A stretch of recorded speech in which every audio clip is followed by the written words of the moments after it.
Hey, how's it going, Josh? I'm pretty good. How are you, Basim? I'm doing really, really well. I have guesses obviously on what you want to talk about, but I want to talk to you about Go.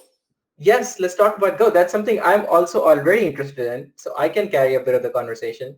I hope you're going to carry a little bit more than just a little bit. But yeah, I was thinking about the Johari window, but I got to tell you that there's so much subtlety in that, and Okay.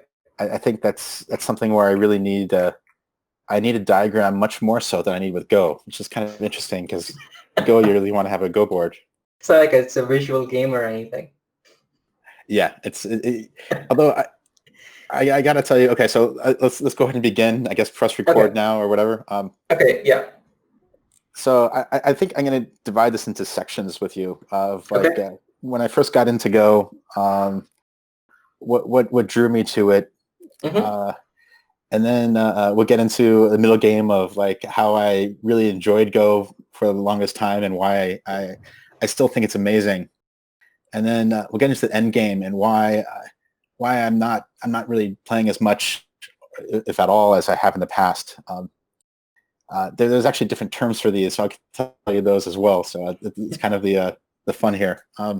So do you want to just do you want to go like ask questions throughout, or do you want me to just like give you a So lecture, or how do you I want to think handle it? it depends on the guest, right? I'm very, very flexible. I have a friend who kind of doesn't do monologuing. So for him, I had to ask a lot of questions. Certain friends just can speak as much as they want, in which case I only speak when it feels like the other person is either expecting a response or wants to make sure I understood before they move on. My first question tends to be, how did you get interested in this? The topic we are about to talk about. But I really like how you laid it out. Like the beats of the conversation almost will follow the beats of a Go game, like an opening, and then like a mid game, opening up tons of battles, and then end game and sort of like concluding thoughts. So I think that's great structure. All right, then let's battle on. Let's Let's do let's it. go through. I guess a long time ago, I started playing games on Yahoo Games. Hmm. That still exists, right? And I think it still exists. It was starting out, and I thought the coolest thing in the world that you can actually play live against someone else Yeah. against for these board games. It's a really nice ability, and I started playing chess, and I realized that one of the things that really got me with chess is that it is a very violent game. It's very tactical. It's very much about beating up your opponent, crushing them, taking their pieces, and then winning their king. Um, Hmm. and I was looking around trying to find other games, and I saw this other one, Go. Actually, I tried backgammon for a bit too, so there's a Huh. lot I could tell you about backgammon. It's a really fascinating game. Um, I just learned how to play backgammon 2 weeks ago. you did. Yeah.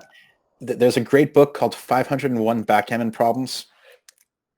Oh, wow. Um, and they lay out the different boards, the different probabilities, the how to play the different dice, what pips matter, and what are when to double down or when to just give up the game. Um, Actually, let me jump into a segue about backgammon for a second Okay. because you Go started for it. it. Go for Uh, it. Back in the early 2000s, backgammon used to be just rolling dice, and you would just That's run what around I the board. learned 2 weeks ago. That's what I learned. That is sort of a child's game.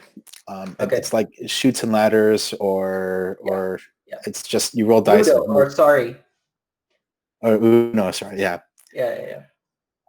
Uh, in the 20s or so, there was maybe it might have been the teens. I don't know much from 100 years ago, so Yeah, give me a break. They started a new strategy where you would still bet on a game, but you had the ability to double down and bet twice as much when you reach a certain point in the game. Are you aware of the doubling No, cube? in the rules that I read, it was just basically you get your pips from one side all the way to the other side. Okay, that part's just the racing game. The Ah, doubling, the doubling cube. If is a cube that is set to 1 at the beginning of the game. Okay. And so when two players play, they place a bet of like $1 for that game. Oh, interesting. And so both place $1 on the table, and then at any point in the game, one person can pick up the cube at the beginning of their turn and say, I want to double the value of this game. Okay. And at that point, if the other person accepts, the game is now worth $2. And Okay. they own the doubling cube. Only they can make the double. Okay. If they do not accept, they just give you $1, so you win. Oh, it's so- like poker, like you raise. It's a poker game now. You're raising the game. Oh, wow. So you only want to raise the game when you're ahead by a certain amount. Right. If you're only ahead by maybe like 51% or 55%, it's not worth the risk. Yeah. If you're ahead by 60%, then you may want to do it. If you're ahead by 95%, you actually don't want to do it because you can actually win extra points by not doubling at that point. Oh. This is from a game of Go to a game of backgammon, but No, that's perfect. I have no tyranny on tangents, but I don't like holding people down to one thing. So like, yeah, take the conversation wherever it's going. All right. So with backgammon, you have the doubling cube. If you get a gammon against your opponent where they don't have any pips gone, so like you've got a race and you get your pips out of the game. If they don't have any pips out, then you get a gammon and you win double anyway. If they have a piece still in jail, then you get something called a backgammon, which means that you get 4 times as much. Wow. So if you're playing the game and it looks like you may get a gammon or a backgammon, you do not want to double because you don't want to give them an opportunity to quit when they're way behind. Gotcha. So you only want to double when you're ahead by a lot, but they feel like they have a chance. That's great opportunity for strategy.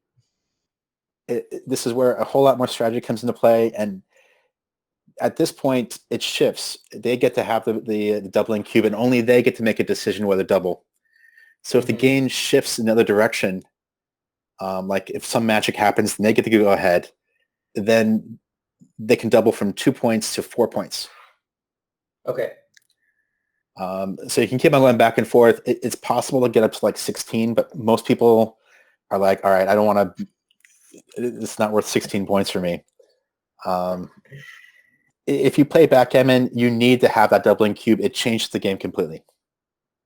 I see. Okay, I think I'll look at some modern variants of backgammon then. I used to play actually snooker or pool on Yahoo Games, so I know exactly what you like. The feeling of playing with another person for the first time, like multiplayer, was fantastic. Yeah. So back to Go. When I played in Yahoo Games, I started learning how this would work, and I was probably the shittiest player on the face of the earth. Oh, that's a shame, person. I was terrible.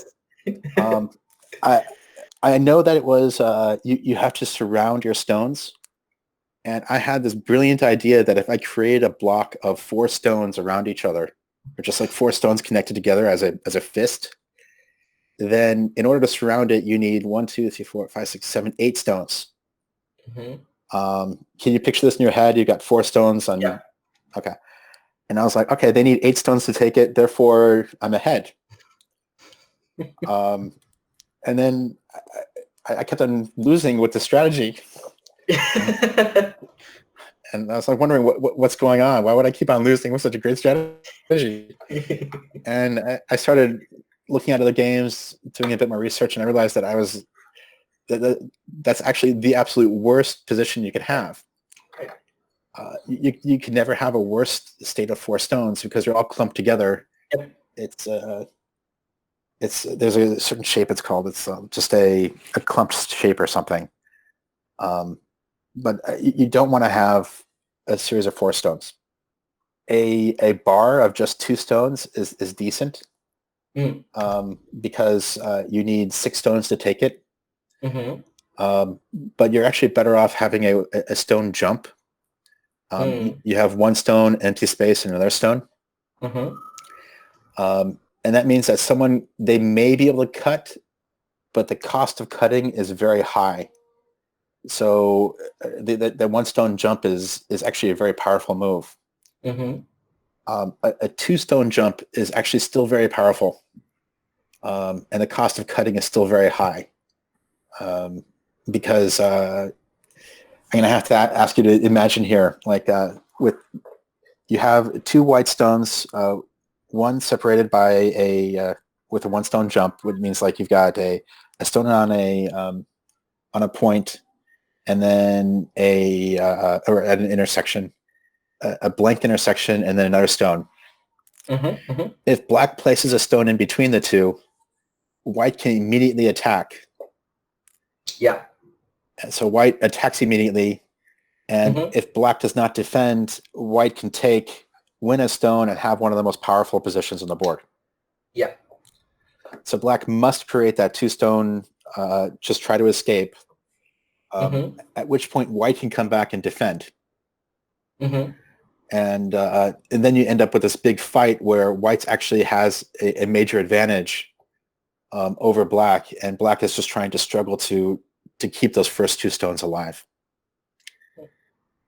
So anyway, I learned the hard way that creating these fists was wrong. What is the hard way? About 20 or 30 games. You just keep on playing over and over again every night, and you're like wondering, why am I just so bad at this? And this is when you knew just the rules. And I guess to give sort of like a quick primer of rules, it's basically you can, on each turn, put down a stone, place a new stone, right? Or you can pass. That's it. There's nothing else you can do in Go. For Go, when I played on Yahoo, it was a 9x9 board, Okay. and what it is it's imagine 9 lines separated by about a centimeter apiece, and then another 9 lines separated by a centimeter apiece, all connected together into a grid. Mm-hmm. And this 9x9 grid turns into 81 intersections. Mm-hmm. Yeah, my math is right. Yes.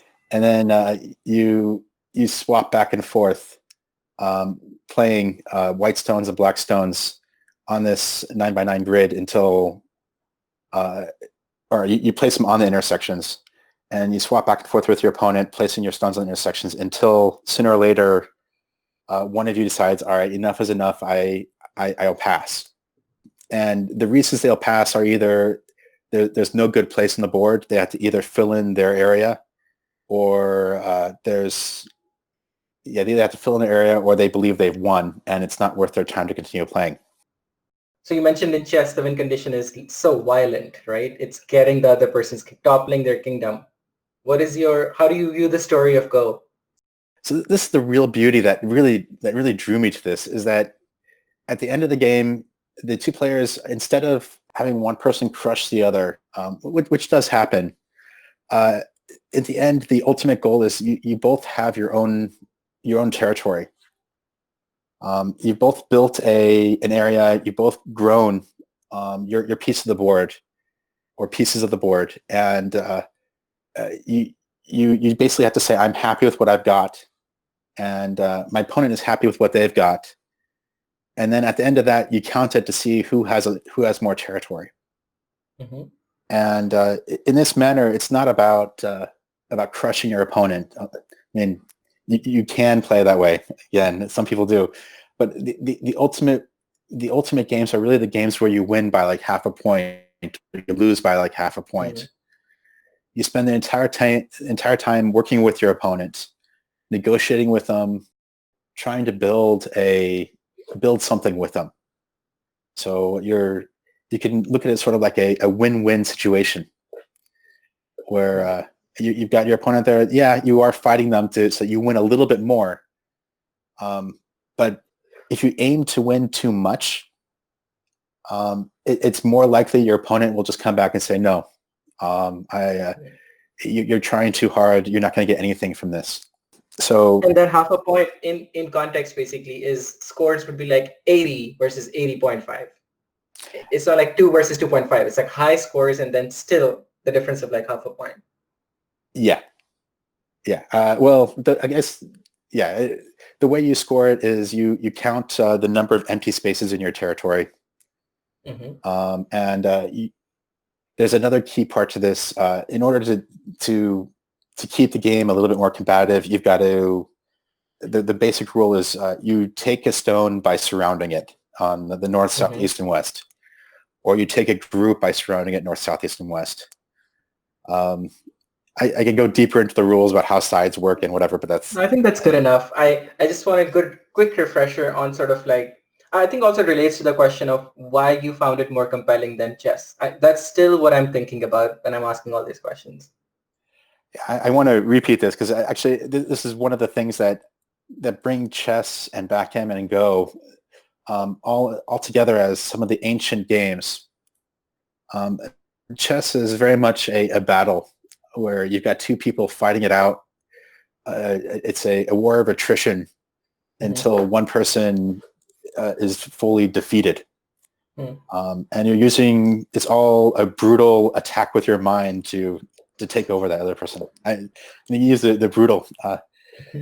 Backgammon, until they came up with this this doubling cube, it used to be just a racing game.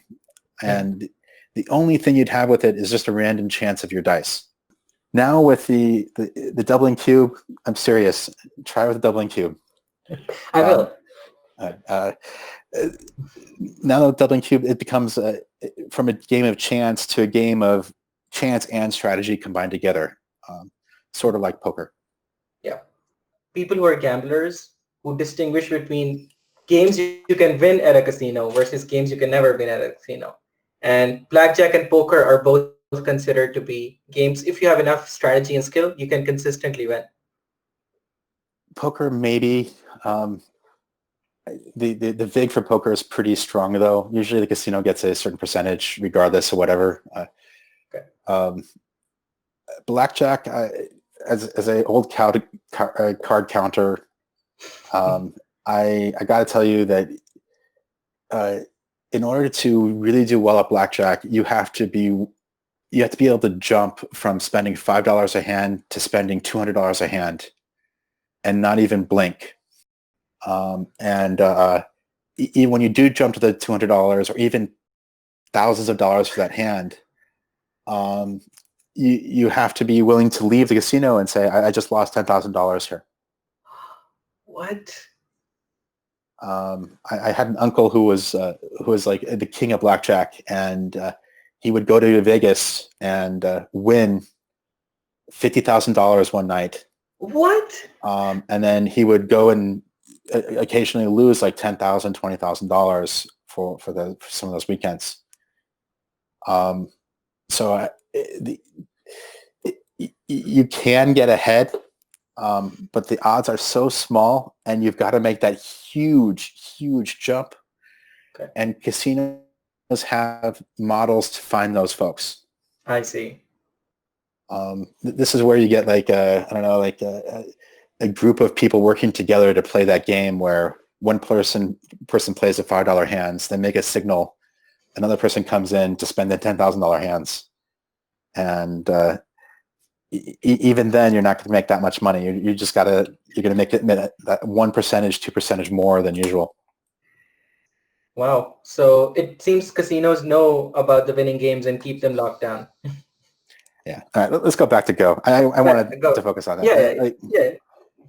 So I want to stress again that Go is very much about growth, about getting two people to work together as a team. You're fighting them, but you're working together to both grow at the same time. You're saying it's a cooperation game? It is very much a cooperation game. So if you see the truly greatest play, they are cooperating to both build their territories and figure out a way to just gain that little bit more than the other person.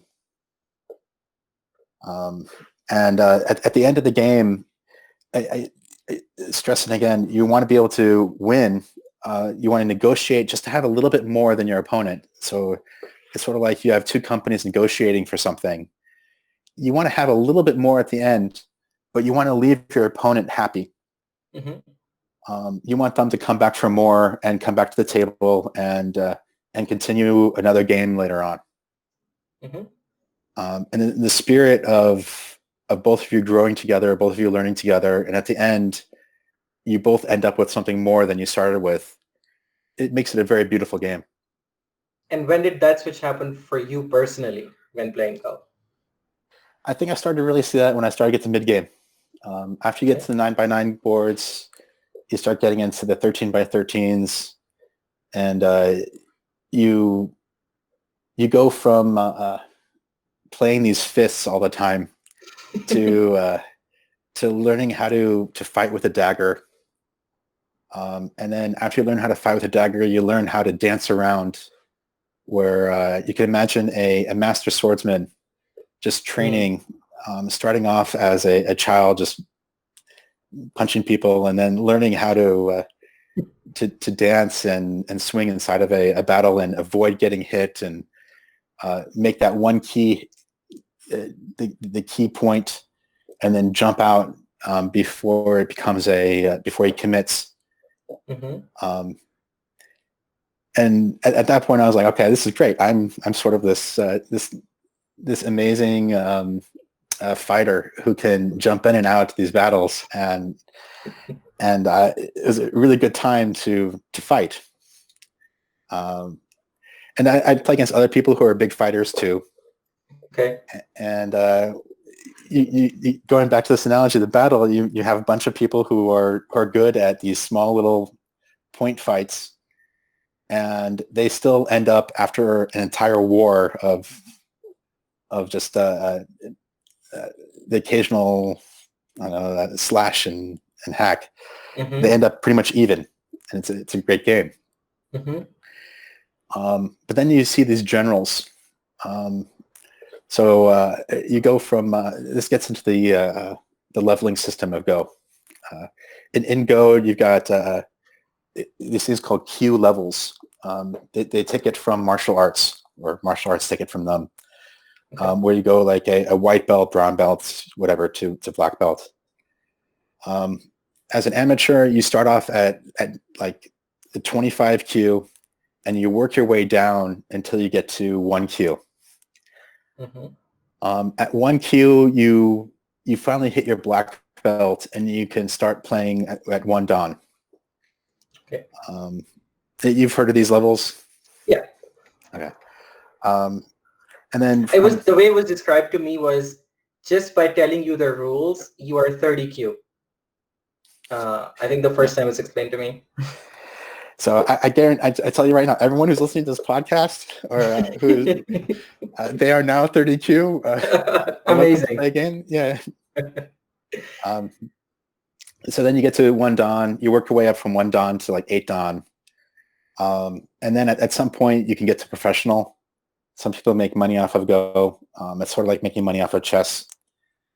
You're not professional at 1 Dan? No. You're sort of like a black belt. You can take it as a matter of pride that you know more than most people. But you're not going into, let's say, the national judo competition to win a medal at the national level. Like, that's what being professional at Go means. Like, you go to some competitions, you fight other grandmasters. That's the difference? That's the difference. I see. Usually the 1P or the 1 professional would be the equivalent of 3 or 4 Dan. So okay. if you're going to be like working at this to really become like day in, day out studying the game, then you get to be, you can start playing professionally. I mean, you can expect my next question. What's your rank? Well, I the middle is still very important. So okay. Don't knock the middle game. All right. So I can tell you right now, I'm probably about I stopped at around 1 Q. Okay. I could still beat a Dan. And right now I'm probably playing at around 3 or 4 Q. Okay. The way this works with with playing other people, and actually how you can still have this building relationship with folks, is if you know the Q level of someone, like if someone is they know themselves well enough that they know what level they're at, then I can play them an even game, where if half the time they will win, half the time that I would win by just giving them a certain number of stones. Okay. So like if you knew that beyond any doubt whatsoever that you are 10Q, I would give you 6 stones and you would win half the time and I win half the time. And 6 stones translates directly to 6 points, basically, for me. That would probably translate to around 90 points. 90 points? That's insane. That's so much. That's how is that a handicap? How can you even come back against 6 stones then? I would have to dance around my with my sword, throwing stones until I find a mistake. Is the analogy like I am a newcomer and I have a sharp sword, you have a wooden sword, but you're just so good you can dance around me still anyway? Yeah, I think. Well, at that point, it starts getting to be a little bit more of a lesson. So, I mean, the idea of the swords is still kind of more battling. And when I think about the opponent, if I was going to play you, I wouldn't ever think I have a sword. I would think you and I both have stabs or something, and we're just kind of like having a good time. I see. But the idea would be that I would make moves that are very, very high risk, and would give me it'd be high risk, medium to low reward. And I would have to expect that you would make mistakes. Gotcha. And when you play, you would have to expect that I would do that. And you would make moves that are low risk, negative reward, but negative reward to the point where you still turn out okay.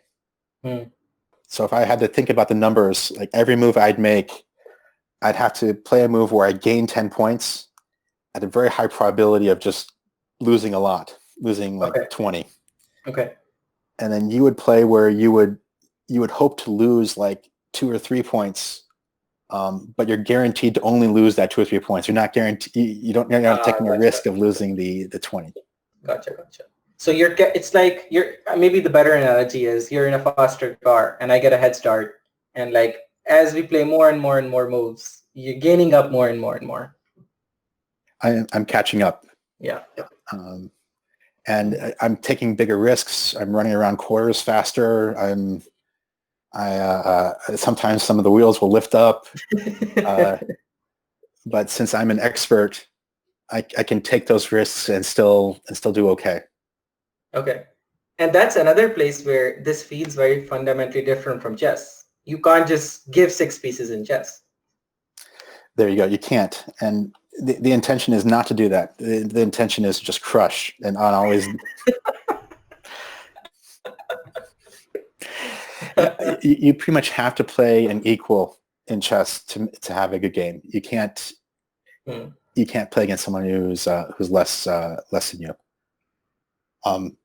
The thing is that when you play against someone at any level, on both sides of the equation, it's a learning experience. So like as an expert, I mean, I'm going to keep on going with you and me because I'm better than you at this one. Sure. Yeah, of course. I think I'm like 15Q maybe, given how much I know in my rustiness. So I learned how to take more risks than I usually do. I learned how to relearn some of the magic of dancing around with the sword and trying to like catch mistakes. So I learned how to survive in those situations, which would be useful for me when I'm playing against an expert as well, because I would end up in those situations. Right. And you would learn how to learn from my moves, like why would Josh ever go here? Is he taking a huge risk? Or is this like a super move that does something magical that I'd never heard of before? There's a term for these. They're called tsuji. Tsuji. for these magical moves that just does something magical. What does that mean? Say more.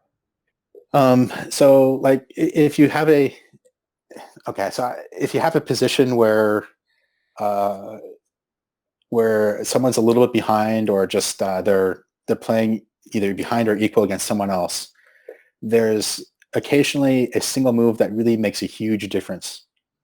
Okay.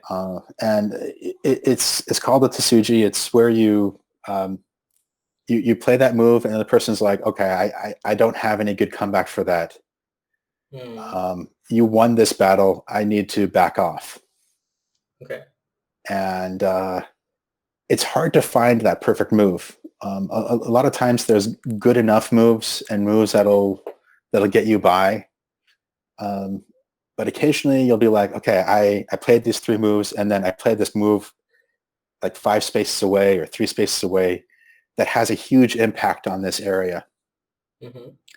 And anyone who comes to that will be like, oh, wow, that's Tsuji. That was the one best move in this one area, in this local area, that makes a huge impact to switch the game in your favor. Do you remember critical Tsujis from your own like past games? Like how few and far in between are these as I'm talking? I remember them from other games. I remember them from my games. What happens is that you memorize these patterns throughout this process. At the beginning of the game, there's a series of beginner moves called Joseki, mm-hmm. which if you're in a isolated area near a corner, there's some default responses that you can give that will guarantee that you're almost equal than the opponent. And if you don't make those types of moves, you might be down a point or down 2 points because you didn't play it perfect. These Joseki are actually like Tsujis because it's like, okay, you've been playing the best move at that location. But since they're easily memorizable, it's not as memorable. Okay. The real Tsujis are the ones where you play a move that impacts a whole area of the board. So you'll play a move in the center that breaks a bunch of ladders. Or you'll peep against your opponent where they have a weakness. Usually, when you're fighting against someone, they end up creating these weaknesses, and your ability to take over that weakness and use it effectively for your growth is a Tsuji. So figuring out which one is the right cut point, which place blocks the biggest ladder. Which ones allow you to make the other opponent get into a clump form. Those are all Tsujis. I remember back to the AlphaGo games that happened, and I remember in game 3, there was a move where the AI did a shoulder hit on the 5th line, and people were blown away and were like, what just happened? And I think that was late. Is that the kind of thing? And it turned out to be a ladder breaker later and one of the best moves in the game. That's a Tsuji. Okay. It's an interesting. I can get into a lot of these different Go terms, but if people want to like think of one to remember, Tsuji is probably the key thing. I think actually, if I had to apply this to my life, it's occasionally I see someone do something that either only they can do, or it's the perfect thing at the perfect time. Or it shows that they are prescient in a manner that is almost godlike. Like this person came up with this idea, and then 3 months later it was executed. It got the right things done. It helped the company out, or it made the world a better place. These are Tsujis. It's like so. Yeah, when I'm kind of like applying the game to real life in this case, but are you looking for? This is a serious question. Are you looking for opportunities to like make a Tsuji move in real life? Like, do you do that? That's the thing, is that you never look for them. You can't. You've got to make the best move you can, and then you have to look back and retrospect on it. And then when you retrospect, you can say, okay, that was a Tsuji. It's only in hindsight you recognize the brilliance of the move. What is it? Hindsight is 2020. Yeah. So anyway, I guess we're getting into middle game. We should Uh-huh. probably go deeper into the late game or end game. Sure. So yeah, I guess there are a lot of other things I could talk about, like a Moyo or like never mind. Let's get into late game. No. No. Actually, if we're totally fine talking about anything, it's totally constrained by your time. What I would say is something that I find fascinating about Go, and one of the reasons maybe it has all these terms and phrases is the pieces are so simple. Like in chess, you have like 10 different kinds of pieces, and they can all do different things. In Go, it almost feels like you make up pieces, right? Like you were saying, a fist is a bad piece. Like you constructed it from 4 stones. There are better pieces or shapes you can make. So I think talking about shape or talking about how to construct groups of stones is probably really important. Ah, yes. Okay. I remember talking to you about shape back when we played. So there are some key shapes that need to be that everyone needs to know about. These are part of the patterns that'll bring you to a Tsuji. I guess getting back to this, it's like you want to find what is the best move on the board.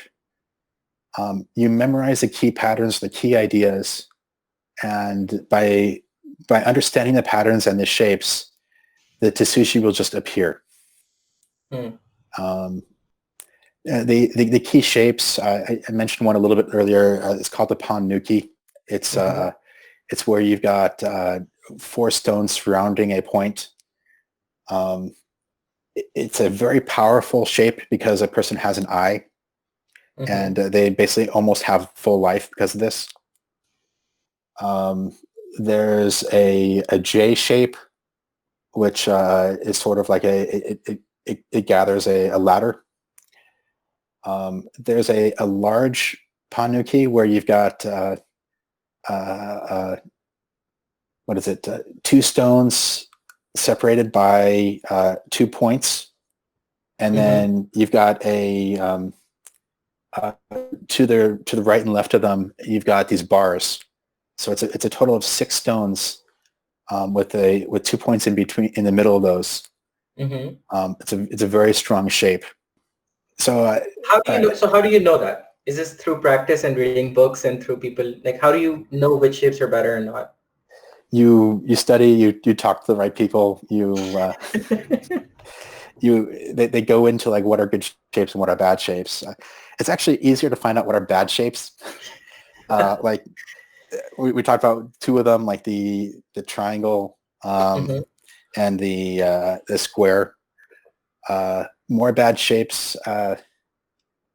If you, I guess those are probably the biggest ones. There are shapes in the corner that have life, and shapes in the corner that do not have life. And understanding how you want to say a quick word about life? I think we should just say a sentence or two about what is life versus death in Go. So in order for a group to survive, at the bare minimum, it needs to have 2 empty spaces that you surround. And if you've got 2 empty spaces that are fully surrounded, there has to be like a separator between those 2. So the way they look at it is 2 eyes. Then there's no way that an opponent can surround you. The reason being is that they would have to place one of their pieces in the 2 eyes. And one of the rules is that you cannot place a piece where it's automatically taken. Yep. So by having these 2 eyes, you have full protection. And then when you have a group that's like that, you've got life. If you do not have a group like that, either you have one bulky eye or you just have a line, then you haven't quite survived. You may be able to extend it until you get life, or you may end up in a situation where your opponent is in a similar situation where they cannot build eyes near you, in which case neither one of you can attack that each other. So it's called a seki. Mm. It's sort of like a local draw. No, stalemate. Yeah, sure. A That stalemate. makes sense. Yeah. So once you get life, you get, because you have 2 eyes, you get a guarantee of 2 points, and your opponent can't do anything else. You can just pass from then on, and your opponent can keep on playing over and over again. At one point, they're gonna have to play a piece that was automatically taken, and it's not use of anyone's time. Gotcha. So now there's different parts to this that are kind of important, where you want your pieces to usually gain life, or you want to play a piece where you avoid, or you cause your opponent to avoid life for their pieces. Mm-hmm. And by playing these key points, this gets into the shape as well, because like building those 2 eyes is building that shape. Mm-hmm. As well as Tsuji, where you want to play a piece where you prevent someone from getting 2 eyes. Does that kind of go into enough depth there? Do you think I need to go? No, I think that's a good depth. I'm just thinking of a question to follow up from that. I'm basically thinking there's so many things to think about here. Like in chess, all I'm thinking about is how can I put the king in check so that any place the king moves to is also in check, right? And then I do a bunch of things to make sure like I can corner the king or something. In Go, you've already mentioned like 5 different things you could be thinking about. Like you could be thinking about good shape. You could be thinking about finding the perfect move, about keeping your groups alive, about getting territory. Like, what is your driving goal when you're playing a game? I repeat this again. It's to build a slightly bigger territory than your opponent. So in the end, whatever fighting you do, or whatever fighting they do, it comes to naught, because the game has to end at some point. And whoever has the most territory will win. So yeah, I can say that if you're still in the queue state, you're still probably doing a lot more fighting. Mm-hmm. So the goal is basically to win the entire board, Mm-hmm. which is, it's unfortunate. You really get this phase shift of who you are as a person by changing from I need to win the entire board, I need to completely crush my opponent, Mm-hmm. to we need to work together to build something, and I just want to get a little bit more than them. Have you ever played a game with someone where it seems like they are fighting your cooperation, where you're like, dude, just let us work together? Well, you have to. I mean, like, every once in a while you cooperate, you got to jump in and still fight. So occasionally, if you're too passive, you need to be balanced in your approach of you're both building, but you need to still fight. If you don't go out and battle, then you're folding in on yourself, and you'll stagnate. Your opponent will just get a bigger territory, because there's still always going to be some territory to battle over. Mm-hmm. So I would never play a game where I'm just completely passive. Like, hey, I'm building mine, you're building yours. Every once in a while, one of us will jump in and say, okay, I realize this person is, they're trying to bite off more than they can chew. So they're trying to eat up a lot more territory than I am. And I got to make a choice of either letting them bite off that entire territory, or jumping in, either invading it, or by shrinking it down. If I invade it, I got to hope that I can gain life there. So I've got to struggle and figure out a way to keep those stones alive. If I try to shrink it down, then I can just get my stones to connect out, and I shrunk it down enough. This actually gets into another part of the game, which is pretty interesting. It's accounting. I mentioned earlier about the different cues and how much each stone is worth. As you're playing the game, at some point you'll start forming these territories, and you'll be able to calculate exactly how many points the territories are worth. Okay. At that point, you need to make decisions based on what metrics you've calculated. Again, this is applicable to real life. It's like, okay, you're capturing metrics for how things are going, and you've got to make decisions based on those metrics. So it's a data-driven game. It is most definitely a data-driven game. In the beginning, you can calculate in fists. So like you can take your fist and you can say, all right, I'm comparing different sizes of territories. I've got 2 fists. They've got 1.5 fists. Aha, I'm ahead. Okay. And if you're ahead, you play more passively. If you're behind, you play more aggressively. That way, I mean, you kind of need to build more territory. As you go down, wait. That goes against one of the oldest adages, which is when you're ahead, you wanna double down. Really? Isn't that so? I guess that's an adage for blackjack. But I think an adage for real life is if you're doing well, like a rich person does not pick fights. I see. I mean, you got to be a complete moron to be super wealthy and then go out of your way to piss people off. Yeah. And like you're basically just asking for greater trouble. Well, no specific people in mind here, but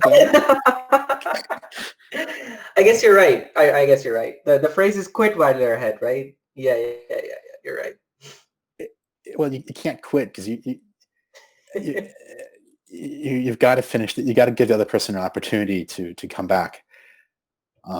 But you don't go out of your way to pick bigger battles than you really need to. I see. And understanding that to be a little bit more passive when a time comes, to actually be able to calculate those metrics to make that right decision. That's really getting close to that 1 Dan level. It's like, all right, can I actually calculate down to 5 or 10 points exactly how much I've got, and then change my style of play based on that. So do you do that now? Or have you done that since you reached 1 Dan? I'm like I said, I'm not 1 Dan, but I can do that. But I happen to still pick fights more than I should. So maybe I'm not quite at the 1 Dan level. I mean, that reveals something about your personality, like you said. It does. But again, being fully self-aware is a key part of the game, and understanding where you lie on each one of these different factors is actually pretty important. Would you say like the grandmasters of Go are like chameleons? Like they don't have one fixed style. They change it all the time based on the circumstances? No, I think they have fixed styles. Okay. Every once in a while, they'll come up with a Tsuji though that will blow their opponents away. And it would. So you can't really look at someone as like they're only going to make certain decisions a certain way, because people are people. They'll make right. They'll have a style, but they'll make changes as necessary. Okay. And I mean, the key thing for this one is either if someone's always fighting, they'll never actually get even close. You'll never get past 10Q if you're always fighting. Oh, interesting. You need to be building that territory and have that shared relationship. Okay. Do you watch Grandmasters before we get into endgame and everything? Do you actually consume a lot of Go? I did. Actually, what really blew my mind is I joined a Go group in Menlo Park. Oh yeah. They would meet every Wednesday night for a few hours and go over games. They had I think he was like a 3P or a 6P grandmaster who would go through each of the games and advise people on what are the best moves. It would actually be really funny because a lot of the games, someone would say, all right, here's 5 moves in, and the master would say, no, you're playing too tactical. You need to play this move over here. And the person would say, hey, and no, I want to know what's the best place over here. The grandmaster would be like, no, there's nothing good over there. Either sacrifice those stones or let it go. Move on with life. And then 10 moves down, the person would still say, like, what is the best move? Let's go to another point on the board. So he would show that you need to know when to stop, when to pull back from a certain fight or a certain area, move on to another area, build that up, and then maybe come back. So getting over-invested is a big problem for beginners. Getting over-invested is a huge problem. So they would teach these lessons, and I remember one time he would go over a game that he played over 3 days with someone, and he just started laying down stones one after another onto the board of that game to show us what was going on, what was his decisions. He remembers the whole game. He laid down maybe 100 stones. And at each one of them, he was like, okay, here's what I was thinking at this point. If you notice, if I didn't play this stone right here, my opponent would have done all these 5 moves and it would have caused this other problem. So he would show that to us, and then he'd go back to the game. So he'd spend an entire hour and a half going over his thought process. And then about 3/4 of the way through, at about 100 moves, he would say, okay, look at this stone right here, this area right here. This is about 3 moves away from a ko, which is for a beginner, it's hard to know what a ko is and how it works. For an expert, to know that a ko exists is pretty good. Mm-hmm. For a professional, you have to know that a ko might exist in an area in 3 or 4 moves. Oh wow! So for the rest of us, it was sort of like we're seeing some magical thing that will happen in 3 moves, and we need to figure that out. And then he proceeded to play the rest of the game. And then finally, around 30 moves later, he went back to the ko against his opponent and started fighting it. And as he was fighting the ko, you'd see them playing pieces, or see him playing pieces all over the board about how all these threats and all these other things that are happening because of this. And he ended up winning by 3 points because of that one place. So to be able to capture that, to be able to understand it, to have that the recollection of the entire game was really amazing. Yeah, it's phenomenal. All right, so maybe we should get to some of the end game stuff. So I did spend a lot of time studying. There's some really good books out there. There's an author called James Davies that created 5 books on Go that tells you every single thing you'd want to know for shape and about problems. So if someone is even remotely interested in the game, check those out. But as you get closer to the end game, the game becomes a little bit more mathematical and a little bit more, instead of being abstract, it becomes more accounting, you said earlier. It becomes more accounting, yeah. I think that there's a word it's a psychology term where what the future is, hard determinism. It's deterministic. So as you get closer to the end game, it becomes very deterministic. And instead of, at this point, we were like, okay, a computer could take over and they can win or lose on this. But as you get to this, here's where counting becomes even more important, because you get to be able to know, this move is sente, this move is gote, this move will give me 1 point in sente versus 2 points in gote. That's kind of an equal thing. And I didn't use the word gote or sente now. I guess sente means you have the initiative, the other person must respond. Gote means that you're playing a move just to get points and the other person doesn't have to do anything. Yeah, no, I know those terms. I always struggle with sente. Gote is basically a non sequitur, right? You said something, but I don't have to respond to it. Whereas sente is asking an interrogative question. The conversation is, I'm driving the conversation. And I remember the trouble I would have as a high Q is I get sente and I always make gote moves. It's I use up sente, the other person's that's cool. This is what I'm going to do. You're either playing against a really good person who's who recognizes his sente and wants to confuse you, or you're playing against someone who is who doesn't understand it. So either way, you're kind of hosed. I've had a lot of teaching games with another friend who was at the time a two dan, one dan, two dan. So they were teaching games, and it was definitely me trying to understand Sente. I think the key here is that every move, even though you think they're Sente, you need to calculate exactly how much you get out of it if the other person ignores. Right.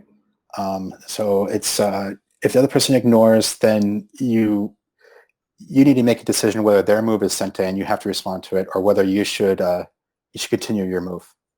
Mm-hmm. The term for this is called a tanuki. So if I make a move that I force you to respond to, mm-hmm. and you're like, I don't need this, I'm not gonna respond. You tanuki, you play somewhere else on the board, completely different, and I now need to make a decision of should I continue my original thought, or should I go back and start on your side? The analogy I have in my head is like you have a roommate and you're like, why don't you do the dishes? And they're like, well, you always play music at night. And you're like, okay, which argument are we going to have now? Yeah, you're bringing this into marital problems, but that's you definitely want to make sure you know, like, if you're tweaking, if you're negotiating match, if you're not negotiating with a respectfully or not. Mm-hmm, mm-hmm. So like, are you having the same fight, or are you having completely different fights at the same time? Yeah. You should be aware that this is going on, and you need to be able to shift gears, mm-hmm. and change your fights. I guess this is really applicable in real life in that aspect. Yeah. It seems a lot of things from Go seem applicable to real life, honestly.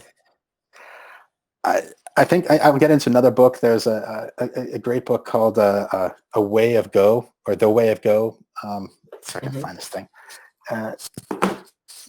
By Troy Anderson, that kind of gets into it.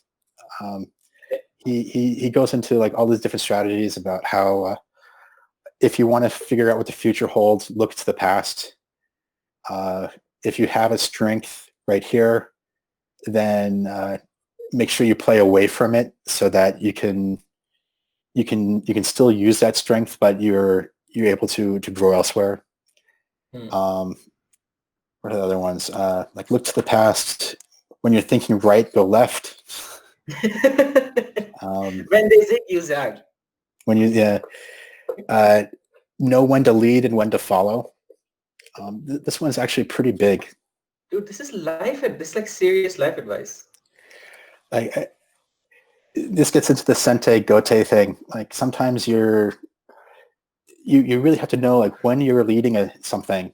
Like, are you the one who's responsible? Are you the one who has to drive it forward? Or are you the person who has to listen to another person and make sure you do your part? Mm-hmm. And as managers, we're kind of always in this like middle point of when do we lead and when do we follow? Right. It's a hard balance to always maintain. Would you say, like, completely seriously, would you say Go has had a meaningful impact in the way you do your work life? Why would I talk about it if I didn't have an impact? No, I mean, it could be, to be a devil's advocate, right? It could all be in your head, right? It could be like, it's a philosophy, but when it comes down to a stressful situation, like, you're not really thinking of it like a Go move. Not exactly, but there's still some things that kind of come back to me, like the idea of a Tsuji. It's like, okay, I can recognize that this is really a brilliant thing. Okay. Or I can see that someone is making a move that will really have an impact in 6 months, and they may realize it or they may not, but I can start seeing it. Okay. Yeah, I think that it is definitely applicable. I'll add links to the books in the video description anyway. Yeah, good luck with that. I guess there's one more book I should probably bring in. Actually, I didn't talk about the Deep Mind or AlphaGo. Yeah, we should talk about that too. That actually when I first saw it, I was a little scared of it, and I was a little sad because I grew up at a time when computers still couldn't beat humans at chess. Mm-hmm. And seeing that, I was like, okay, I moved on to Go, so I didn't care.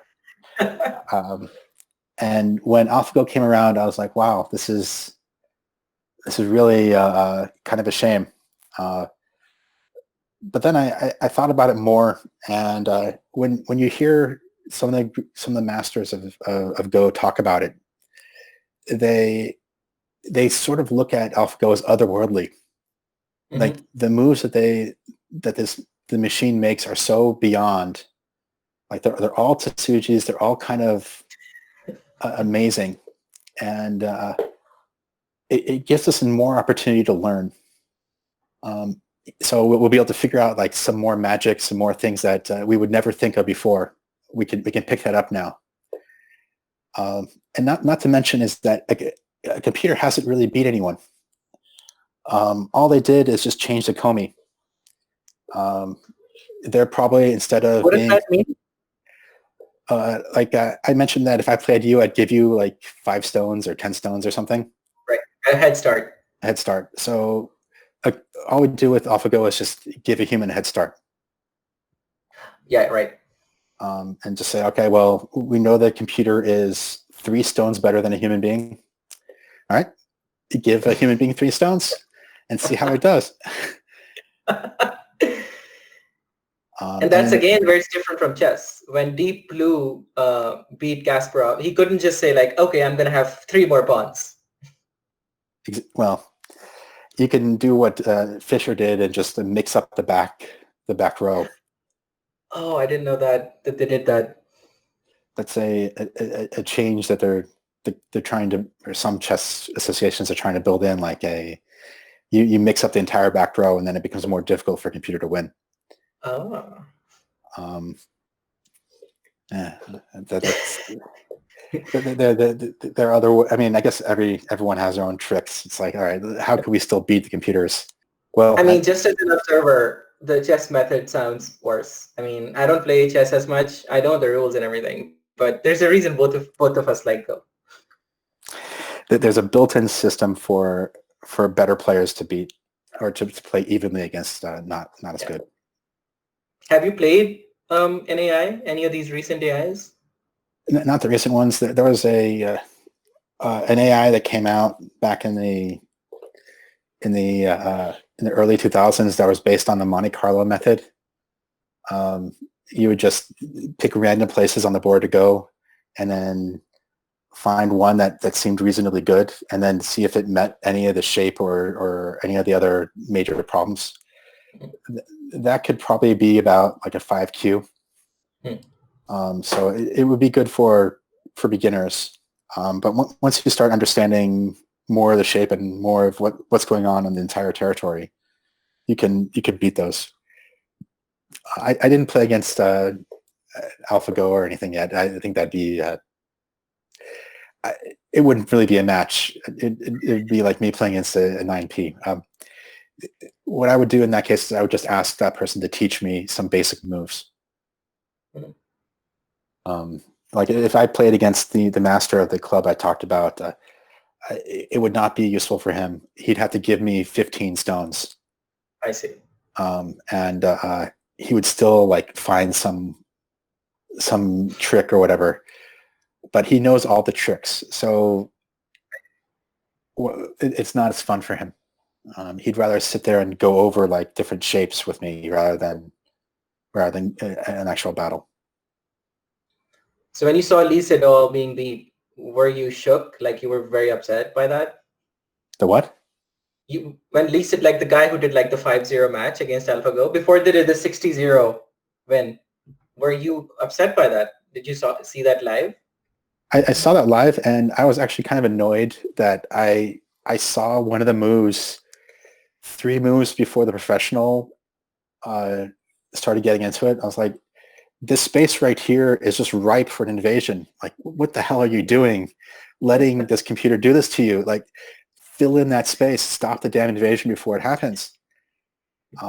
And then the invasion happened. And I was like, okay, well, too late now. I guess you should have listened to me earlier. And I guess I would have been like an armchair coach for the professional. I'm sure he saw something that made him like choose the other people. Right. Um, But then you say you're not one done. I don't believe you now.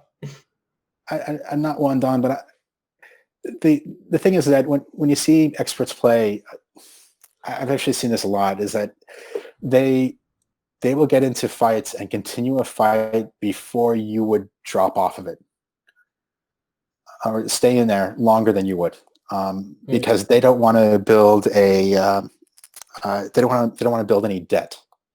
Mm-hmm. So what happens is that you can, like when you were talking about Sente and Gote, we were talking, you develop debt every single time you Tanuki. The other person played a move, you ignored them. They have something on their mind. They're going to come back and do something with that move. Right. And if you don't come back to defend against it, you're going to regret it. Right. So when you have two masters playing and they do things that you think are strange, what they're doing is playing very solid moves. There's a term for that too. It's called hante. Anyway, so they're playing these solid moves.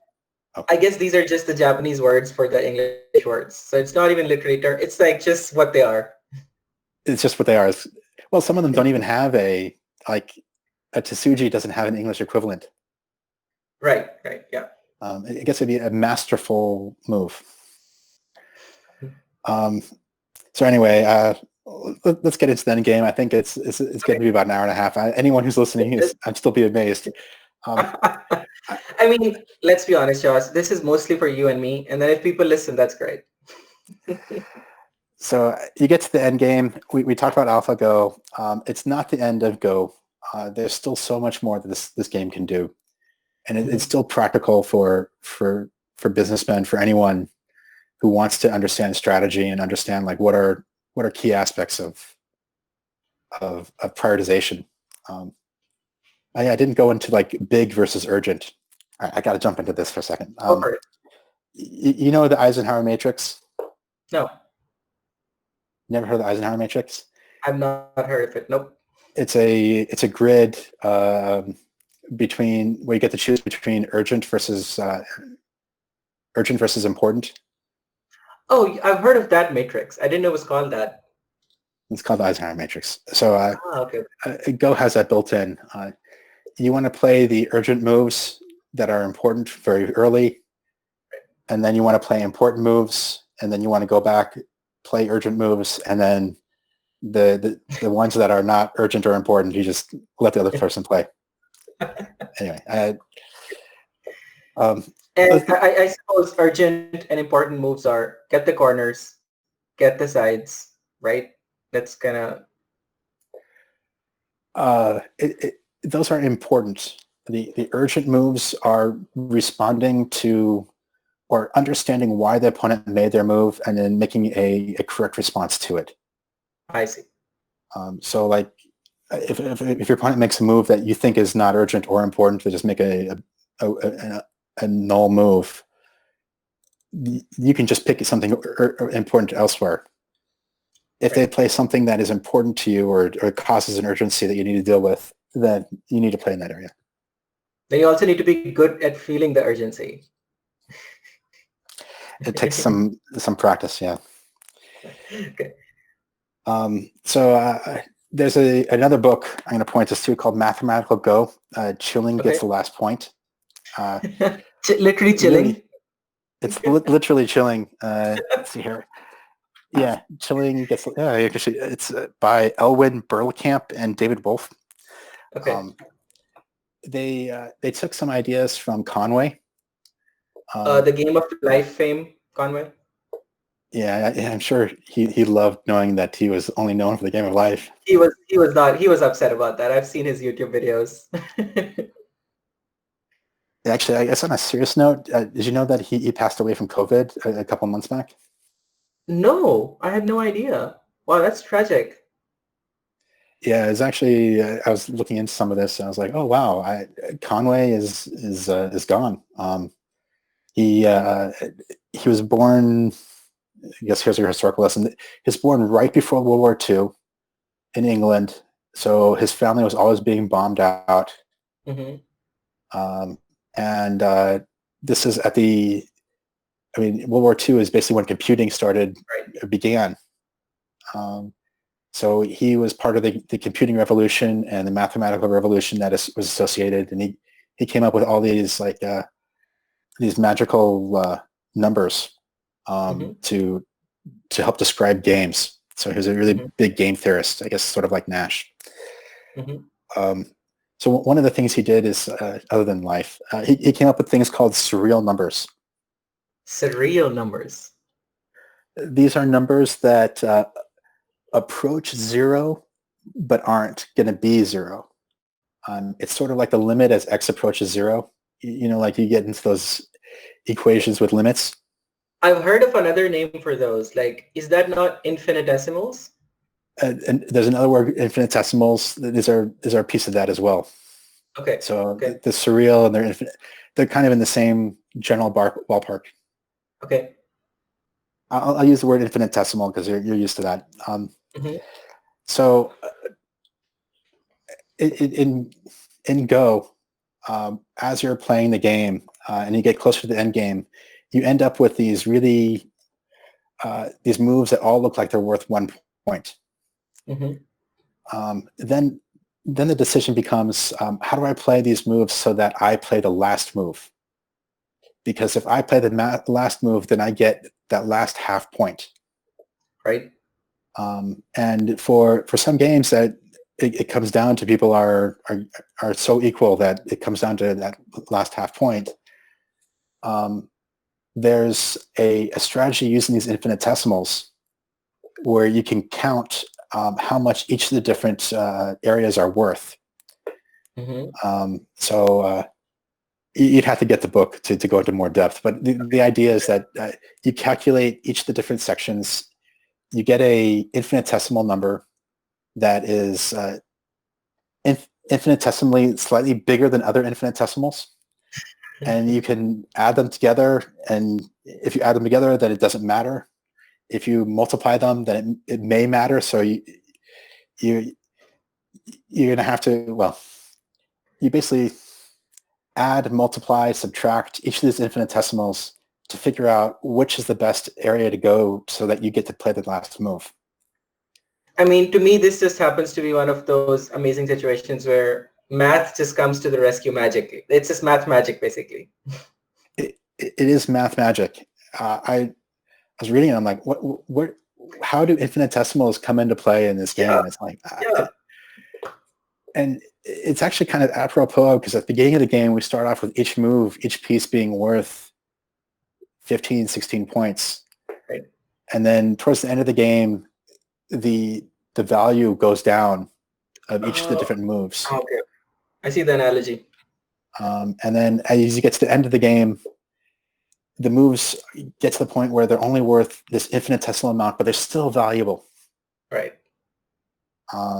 So it's just kind of a beautiful way to move forward through this. It's like, okay, you start off with a real number and you go down to close to zero, but not quite.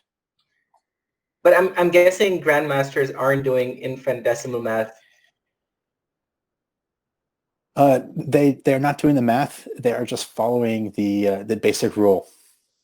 But I can guarantee you the ones who can do the math are like half a point better than the ones who do not. I mean, I think in some sense, it also sounds like a whole lot of work for winning just by a little bit, right? Like all of that fighting, all of the going back and forth, whatnot, wasn't to do what? To what end, you know? The goal is not to win. It's so hard for my winning-driven brain to get that. It's the goal is to learn, to grow, to share some time, and to find that odd to Suji every once in a while. And I guess in that way, it's kind of a good lesson for life. It's like the goal of life is not to win. It's the journey. It's the journey. And for me, the best games are the games where I either win or lose by half a point or 5 points or something. And I'm like, oh, wow, I can't believe this was so close. I thought I was so far behind, or I thought I was so far ahead, and I was wrong. This turned out to be an interesting lesson for me to go back and study, like, what did I do wrong? How can I get better at this? It's awesome you say that, because it's not often that the player of a game says, I don't care if I win or lose, but it has to be like really competitive. That's what I really like. Yeah. So maybe that's where I am in the game. Like maybe that's why I stopped at 1 Dawn. Because at some point you've got to get more competitive and really care about those points. So I don't think I'm a unique person here. I think there are a lot of people who kind of believe the same general idea.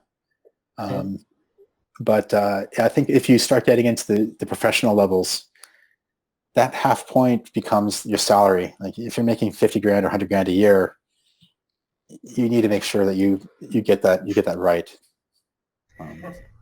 So as with most things, going professional at it takes all the fun out of it. I guess it's the last life lesson. I mean, my friend who was like 1 Dan or 2 Dan, like he also said the same thing. Like that's where he stopped, because going beyond that is a next order of magnitude amount of work. And he's like, I'm not willing to put that work in. So that's one of the other key lessons from the game is know when to quit. Know where you are, and know when to sacrifice whatever stones, and know when to say I'm done. So your friend knew when to say he was done. I knew when to say I was done. But I do have to say that you should really get pretty far before you say I'm done. I definitely need to come back to Go, because I think I quit when I moved away from grad school, because I used to go to Go Club with friends. That's how I was in Go. But when I moved away, I stopped playing, and I think the best I ever got was 10Q. I don't think I ever, because there was a friend I had who was 7Q, and he would slightly beat me.